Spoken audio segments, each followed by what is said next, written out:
जय श्री कृष्णा। नमस्कार दोस्तों, स्वागत है आप सभी लोगों का आपके अपने और प्यारे चैनल एकल शक्ति के ऊपर। इस चैनल के ऊपर देश और विदेशों के बारे में, इस चैनल के ऊपर विचित्र रिपोर्ट्स के बारे में, इस चैनल के ऊपर इस पृथ्वी पर घटित होने वाली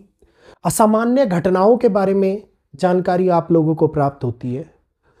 आज मैं आप लोगों को एक ऐसी जानकारी देने के लिए आया हूं जिस जानकारी से हर एक के मन के अंदर भय उत्पन्न हो जाता है, जिस जानकारी से हम लोगों को यह लगता है कि ऐसा अगर कभी कुछ भी घटित हो गया तो इसका मतलब है कि हम आप सभी जीव, मनुष्य, प्रकृति सभी को नुकसान पहुंचता हुआ नजर आएगा। जी हां, विशेषतः मैं बात करने वाला हूं आज भूकंप के बारे में। जिस प्रकार से भूकंप की असामान्य स्थिति हम लोगों को देखने को मिल रही है, लगातार होता हुआ भूकंपों की श्रेणी में बदलाव हम लोगों को देखने को मिल रहा है और यह बदलाव हम लोगों को दिखा रहा है कि धीरे धीरे इनकी तीव्रता बढ़ती जा रही है और तीव्रता बढ़ने के कारण बहुत सारी जगहों के ऊपर कठिनाइयों का सामना भी करना पड़ रहा है, जिनमें से कई ऐसी जगह हैं जो कैटेगरी के अंदर चार कैटेगरी जो डिवाइड्स है उनके अंदर सबसे ज्यादा हानि उठाने वाली कैटेगरी में आती हैं और ये इतनी ज्यादा प्रभावी क्षेत्र हैं कि यहां पर भूकंपों की श्रेणी कई बार कई जगहों के ऊपर 9 की तीव्रता और उससे ऊपर की श्रेणी भी देखी गई है। अभी तिब्बत के अंदर भूकंप आया, आप लोगों ने देखा, और इस भूकंप के कारण सैकड़ों लोगों की मृत्यु हो गई। उससे पहले करेक्ट 2025 की पहली तारीख 1 जनवरी को गुजरात के कक्ष के अंदर 3.2 के झटके महसूस हुए थे 10:24 के ऊपर सुबह के समय। अगला दिन बीता 2 जनवरी को मध्य प्रदेश के सिंगरौली शहर के अंदर 3.3 के तीव्रता के झटके महसूस हुए। 3 तारीख को नेपाल के अंदर 3.6 की तीव्रता के झटके महसूस हुए और 4 फरवरी को दोबारे उसी कक्ष के अंदर एक और भूकंप आया, इसकी तीव्रता भी 3.6 ही मापी गई। और 5 जनवरी को हरियाणा के सोनीपत के अंदर, जम्मू कश्मीर के डोडा में मणिपुर की धरती हिली। 6 जनवरी को महाराष्ट्र के अंदर भूकंप आया पालागढ़ के अंदर, और ये भूकंप लगातार एक के बाद एक श्रृंखलागत तरीके से बढ़ते ही जा रहे थे। जैसा कि मैंने आप लोगों को मैं दिया था, कुछ तिथियां आप लोगों को बताई थी भारतीय ब्लॉगर चैनल के ऊपर, उन्हीं तिथि के ऊपर ये बड़े भूकंप के झटके भी महसूस हुए, जिसमें से 7 तारीख को 7.1 की तीव्रता का भूकंप आया और इस झटके ने भारत के दिल्ली एनसीआर तक के इलाकों को हिला करके रख दिया।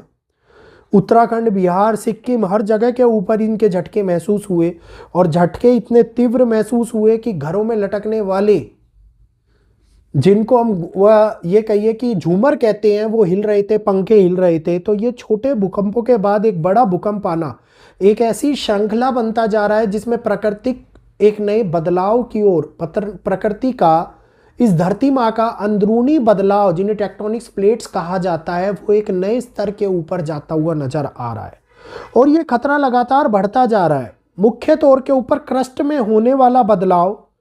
जो एक दूसरे को, टेक्टोनिक प्लेट्स के एक दूसरे से जुड़ी हुई है, उनके टकराने के कारण उत्पन्न होने वाली ये भूकंपों की श्रृंखला हम लोगों को दिखा रही है कि पृथ्वी का आंतरिक कोर किसी ना किसी एक नए बदलाव से गुजर रहा है और कई जगहों के ऊपर इन बदलाव के कारण गर्म लावा, जो ज्वालामुखियों के फटने की श्रृंखला शुरू हुई है, वो भी बढ़ती हुई नजर आ रही है,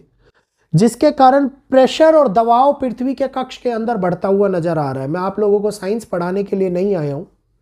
लेकिन मैं आप लोगों को यह बताने के लिए आया हूं कि इस प्रकार की भूकंपों की श्रृंखला नए जीवन की उत्पत्ति में बहुत बड़ी सहायक मानी जाती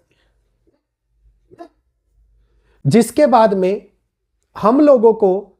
बीच में कुछ शांति का माहौल देखने को मिलता है और उसके बाद में फिर से छोटे छोटे भूकंपों के बाद एक बहुत ही बड़ा भूकंप जो बड़ी हानि पहुंचाए आता हुआ दिखाई देता है। यह बड़ा भूकंप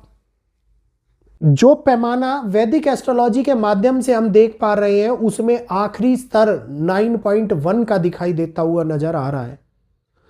अगर इस प्रकार का भूकंप आया जो कई सालों के अंदर आता है, ऐसा नहीं है 9 की श्रेणी के भूकंप नहीं आए हैं, हिंद महासागर के अंदर 9 की श्रेणी के भूकंप देखे मिले हैं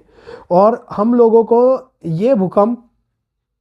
लगातार एक के बाद एक कई बार देखने को मिलते हैं, जिसमें 8 पॉइंट 7 पॉइंट तीव्रता के भूकंप बार बार आते रहते हैं और 9 से लेकर के 9.9 की तीव्रता का भूकंप एज अकॉर्डिंग टू साइंस 20 सालों में एक बार रिकॉर्ड तोड़ ही देता है। और अभी तक इन 20 सालों में, पिछले 20 सालों में ऐसा भूकंप देखने को नहीं मिला। 26 दिसंबर 2004 को हम लोगों को जो भूकंप देखने को मिला था, 2004 के बाद अब ये 2024 चल रहा है, आप लोगों को बता दूं मैं, इस भूकंप की तीव्रता 9.1 मापी गई थी जो हिंद महासागर के अंदर आया था, जिसके बाद में सुनामी आई थी और उस वजह से भारत और श्रीलंका समेत करीब 1.25 लाख लोगों की मौत हो गई थी। इस बारे में आप लोग जानते होंगे। 2004 की वो भयानक सुनामी जिसने एक भयानक मंजर हम लोगों को देखने को दिया था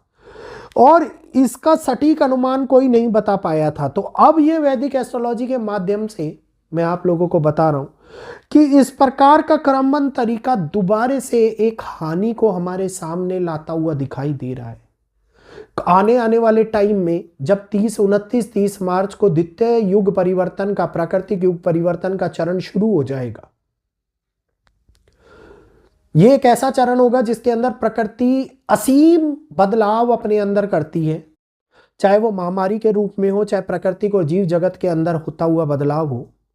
और ऐसा ही बदलाव कोस्टल रीजन्स के ऊपर खतरे की घंटी को दोबारा बजाता हुआ नजर आता है। तो साइंस का वो 20 सालों का आंकड़ा जिसमें एक बड़ा भूकंप हमेशा आता है और वैदिक एस्ट्रोलॉजी की ग्रहों का आकलन जो ये दिखा रहा है कि आगे आने वाले टाइम में जल तत्व जिस प्रकार से एक्टिवेट हो रहा है, अर्थ एलिमेंट भूमि तत्व जिस प्रकार से एक्टिवेट हो रहा है, और हम लोगों को पता है कि आकाश और भूमि तत्व के कारण ही भूकंप प्रभावित होते हैं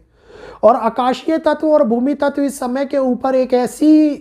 स्थिति के अंदर है जो आगे आने वाले टाइम में धीरे धीरे बढ़ती जा रही है, जो दिखा रही है कि एक बड़ा भूकंप जो विनाशकारी संभावना को हमारे सामने लेकर के आ सकता है। मैं 7.1 के भूकंप को बड़ा भूकंप नहीं मानता, लेकिन हाँ, मैं 10 या उससे बड़ा भूकंप भी नहीं कहूंगा, क्योंकि इस प्रकार के मिथ को बढ़ावा देना वैदिक एस्ट्रोलॉजी का माध्यम नहीं है।